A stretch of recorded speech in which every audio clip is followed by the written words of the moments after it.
আরোর বিলম্বের কারণে এবার কৃষ্ণনগরের এসআইয়ের শুনানি শিবিরে উত্তেজনা। কৃষ্ণনগর পৌরসভার অধীনে সিএমএস স্কুল মাঠে আয়োজিত এসআইয়ের শুনানি শিবিরে আরোর যথাসময়ে উপস্থিত না হওয়ায় উত্তেজনা ছড়িয়ে পড়ে। কৃষ্ণনগর পৌরসভার অন্তর্গত এলাকার বাসিন্দাদের এসআই শুনানির জন্য এই শিবিরের আয়োজন করা হয়েছে। সকাল থেকেই স্থানীয় বাসিন্দারা শুনানির জন্য লাইনে দাঁড়িয়েছিলেন। অভিযোগ, 18 নম্বর ওয়ার্ডের 86 নম্বর পার্টের আরও নির্ধারিত সময়ের পরেও আসেননি। সকাল 10টায় আধিকারিকের ঘটনাস্থলে পৌঁছানোর কথা থাকলেও সকাল 11:30টার পরেও তিনি না আসায় লাইনে দাঁড়ানো মানুষের মধ্যে হতাশা দেখা যায়।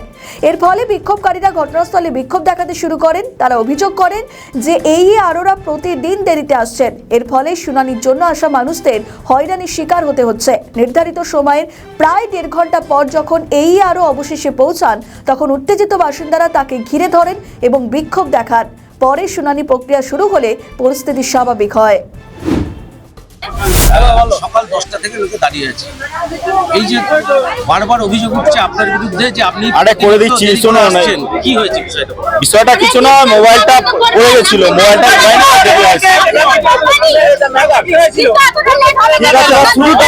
শুরু হবে না, না রিসিভ দিচ্ছি তো, রিসিভ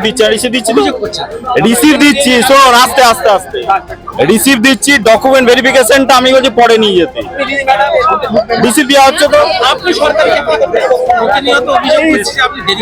ঠিক আছে, করে দিচ্ছি।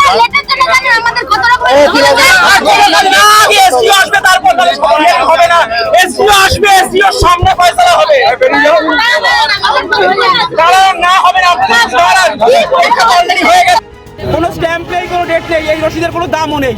আমি যে কোনো সাইবার ক্যাফেতে গিয়ে একটা পিডিএফ প্রিন্ট করে নিয়ে চলে আসতে পারি। কোনো স্ট্যাম্প নেই এবং কোনো ডেট, সিগনেচার, ডেজিগনেশন কিচ্ছু নেই।